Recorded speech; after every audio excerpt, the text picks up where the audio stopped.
స్వతంత్ర ఫోకస్. రుణమాఫీ మార్గదర్శకాలపై ప్రతిపక్షాలు మండిపడ్డాయి. అన్నదాతల ఆశలపై కాంగ్రెస్ సర్కారు నీళ్లు చెల్లిందని విమర్శించాయి. ఖజానాపై భారం తగ్గించుకోవడానికే రేవంత్ సర్కార్ ప్రాధాన్యం ఇచ్చాయని ఆరోపించాయి. షరతుల పేరుతో రుణమాఫీ లక్ష్యానికి ప్రభుత్వం తూట్లు పొడిచిందని విమర్శించింది. మొత్తం మీద మార్గదర్శకాలను సవరించాల్సిన అవసరం ఉందన్నాయి.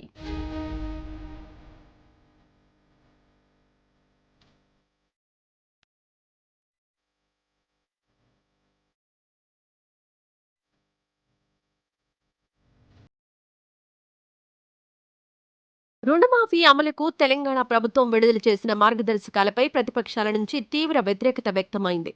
ప్రధానంగా తెల్ల రేషన్ కార్డును ప్రామాణికంగా నిర్ణయించడాన్ని భారత రాష్ట్ర సమితి వ్యతిరేకిస్తోంది. శాసనసభ ఎన్నికల ప్రచార సమయంలో ప్రస్తావించని రేషన్ కార్డు అంశాన్ని ఇప్పుడెందుకు ప్రామాణికంగా నిర్ణయించారని గులాబీ పార్టీ సీనియర్ నేత హరీష్ రావు ప్రశ్నించారు. అలాగే ఆహార భద్రతా కార్డును ప్రామాణికంగా నిర్ణయించడాన్ని హరీష్ రావు తప్పుబట్టారు. రేవంత్ రెడ్డి సర్కారు వచ్చినప్పటి నుంచి రుణమాఫీ కోసం తెలంగాణ వ్యాప్తంగా రైతులు ఎదురుచూశారన్నారు హరీష్ రావు. ఎప్పుడెప్పుడు రుణమాఫీ చేస్తారా, ఎప్పుడెప్పుడు అప్పుల బాధ నుంచి విముక్తి అవుదామా అని రైతన్నలు ఎదురుచూశారన్నారు. అయితే అన్నదాతల ఆశలపై తెలంగాణ సర్కార్ నీళ్లు చల్లిందన్నారు హరీష్ రావు. మార్గదర్శకాలను చూస్తే రైతుల కష్టాల కంటే వడపోతలపైనే రేవంత్ రెడ్డి సర్కార్ ఎక్కువ దృష్టి పెట్టిందని ఆయన వ్యాఖ్యానించారు. ఎన్నికల ప్రచార సమయంలో ఒక మాట, ఎన్నికలు ముగిసిన తర్వాత మరో మాట మాట్లాడడం కాంగ్రెస్ పార్టీకి అలవాటుగా మారిందన్నారు.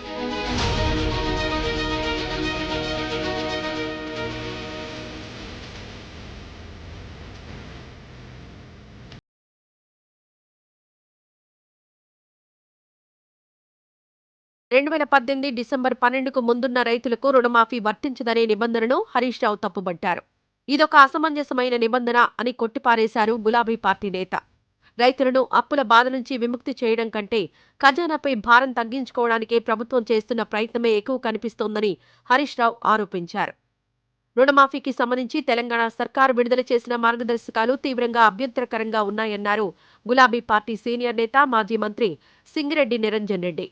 రుణమాఫీ విషయంలో కాంగ్రెస్ సర్కార్ తీరు కొండను తవ్వి ఎలుకను పట్టినట్లుగా ఉందన్నారు.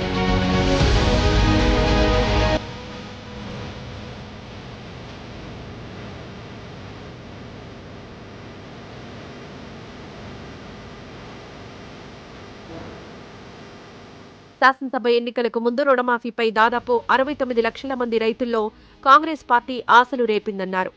కానీ ఇవాల్టి మార్గదర్శకాలు రుణమాఫీని కేవలం కొంతమందికే పరిమితం చేశాయని వ్యాఖ్యానించారు. పీఎం కిసాన్ యోజన డేటాను మార్గదర్శకంగా తీసుకోవడం అంటే రుణమాఫీ లక్ష్యానికి తూట్లు పొడవడమే అన్నారు నిరంజన్ రెడ్డి. మొత్తంగా చూస్తే రుణమాఫీ పేరుతో తెలంగాణ రైతులను రేవంత్ రెడ్డి సర్కార్ మభ్యపెడుతోందని తీవ్ర విమర్శలు చేశారు నిరంజన్ రెడ్డి. మొత్తంగా చూస్తే రైతు రుణమాఫీ విషయమై కాంగ్రెస్ సర్కార్ యూటర్న్ తీసుకుందని ఘాటు ఆరోపణలు చేశారు నిరంజన్ రెడ్డి. ఇంతకుముందు చెప్పిన పాయింట్ మళ్ళీ చెప్తున్నాను. ఈ రాష్ట్రంలో వ్యవసాయ కమతాలు హోల్డింగ్ ఆఫ్ ల్యాండ్ 5 ఎకరాల లోపు భూమి ఉండేటువంటి రైతులే 92.5% ఉన్నారు. అంటే 92.5% మంది రైతులు ఏ బ్యాంకుకు పోయినా ₹1,00,000 మించి లోన్ ఇచ్చే పరిస్థితి లేదు. ఎవరు అసాధ్యం. అది ఏ బ్యాంకు గైడ్ లైన్స్ అయినా కూడా ₹1,00,000 మించి 5 ఎకరాల భూమి ఉంటే ఎవరు ఇయ్యరు. 5 ఎకరాల భూమి పెట్టుకొని నేను 2 లక్షల రుణమాఫీ పోతే బ్యాంకు అడిగాడు. క్రాప్ లోన్ ఇచ్చేదే క్రాప్ లోన్, దీర్ఘకాలిక రుణం కాదు. పంట రుణాల మాఫీ క్రాప్ లోన్సే మొత్తం ఇవి. దీర్ఘకాలిక లోన్స్కి ఇది అప్లై కాదు. మరి 1,00,000 లోపుకు మించి రుణం ఇవ్వని పరిస్థితే బ్యాంకులకు ఉంటే నువ్వు రుణమాఫీ 2 లక్షలు ఎట్లా చేస్తావు అంటున్నా. అంటే నువ్వు తలపెట్టిన 2 లక్షల రుణమాఫీ ఎవరికి వర్తిస్తుంది? ఈ 5 ఎకరాల లోపు ఉండేటువంటి రైతులకు వర్తిస్తుందా? బెనిఫిట్ ఎవరికైతుంది? సంజాయిషి చేయాలి రాష్ట్ర ప్రభుత్వం. నేను కోరుతాను. రుణమాఫీ పథకం విషయంలో కాంగ్రెస్ సర్కార్ 2 నాలుకల ధోరణితో వ్యవహరిస్తోందని భారతీయ జనతా పార్టీ శాసనసభ పక్ష నేత ఏలేటి మహేశ్వర్ రెడ్డి విమర్శించారు. అసెంబ్లీ ఎన్నికల ప్రచార సమయంలో ఎటువంటి షరతులు లేకుండా రైతు రుణమాఫీ చేస్తామని కాంగ్రెస్ పార్టీ హామీ ఇచ్చిందన్నారు.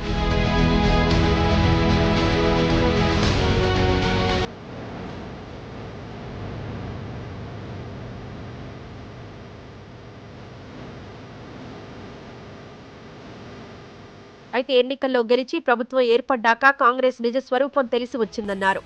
రుణమాఫీ అమలు చేయాల్సి వచ్చేసరికి కాంగ్రెస్ ప్రభుత్వం షరతులు పెట్టిందన్నారు. ఇలా షరతులు పెట్టడం అంటే చాలా మందిని రుణమాఫీ పథకం పరిధిలోకి తీసుకురాకపోవడమేనన్నారు. ఇది రేవంత్ రెడ్డి ప్రభుత్వం ఉద్దేశపూర్వకంగా చేస్తున్న కుట్ర అని ఏలేటి మహేశ్వర్ రెడ్డి తీవ్ర ఆరోపణలు చేశారు. అయ్యా ముఖ్యమంత్రి గారు, మీరు రుణమాఫీ చేస్తామని అన్కండిషనల్గా రుణమాఫీ చేస్తామని చెప్పారు కదా. ఈరోజు లోన్ తెచ్చుకోండి, రేపు నా ప్రభుత్వం రాగానే రుణమాఫీ చేస్తానని చెప్పినావు కదా. ఆ రోజు ఏ కండిషన్ పెట్టలేదు కదా. మరి ఈరోజు ఇన్ని కండిషన్లు ఎందుకు పెడతా ఉన్నావు అని అడుగుతున్నా. దేనికోసం రుణమాఫీ కోసం, దేనికోసం ఈ కండిషన్ అని చెప్పి అడుగుతున్నా. ఎక్కడైనా ఎప్పుడైనా దయచేసి మీరు తెలుసుకోండి, రీషెడ్యూల్ అయిన రుణాలకు మాత్రమే మీరు ఇస్తామని అంటున్నారు. 2018 డిసెంబర్ 12వ తారీఖు తర్వాత మంజూరైన లేక రెన్యువల్ అయినటువంటి రుణాలకు మాత్రమే ఇస్తామంటున్నారు. అంతేకాదు కాంగ్రెస్ ప్రభుత్వానికి రైతుల సంక్షేమం పట్ల ఎటువంటి నిబద్ధత లేదన్నారు.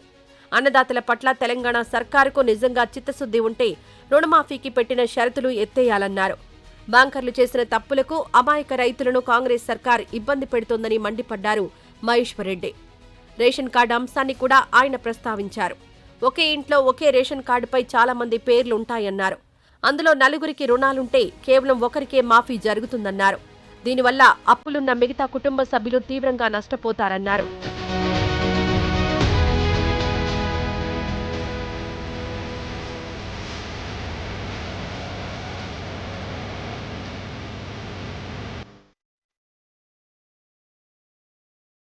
ఇదిలా ఉంటే పంట రుణాలను మాఫీ చేయడానికి కాంగ్రెస్ సర్కార్ విడుదల చేసిన మార్గదర్శకాలపై తీవ్ర అభ్యంతరం వ్యక్తం చేసింది తెలంగాణ రాష్ట్ర రైతు సంఘం.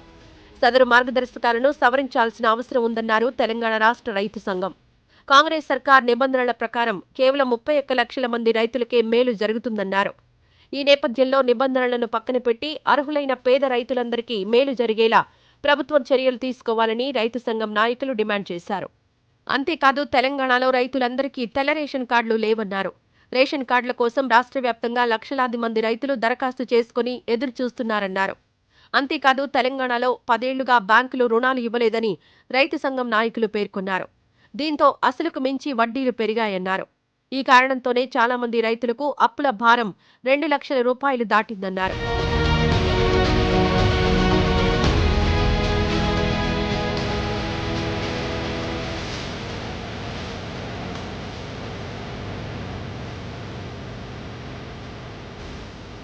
అంతేకాదు వారు అప్పులు చెల్లించగలిగే పరిస్థితుల్లో కూడా లేరన్నారు.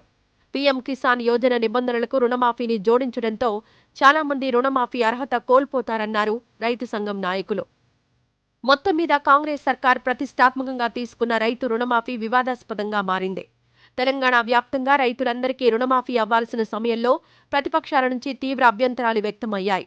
లేనిపోని షరతులు పెట్టి రైతులకు రుణమాఫీని ఎగ్గొట్టడానికి రేవంత్ రెడ్డి సర్కార్ ప్రయత్నాలు చేస్తోందని విపక్ష నేతలు ఆరోపణలు చేశారు.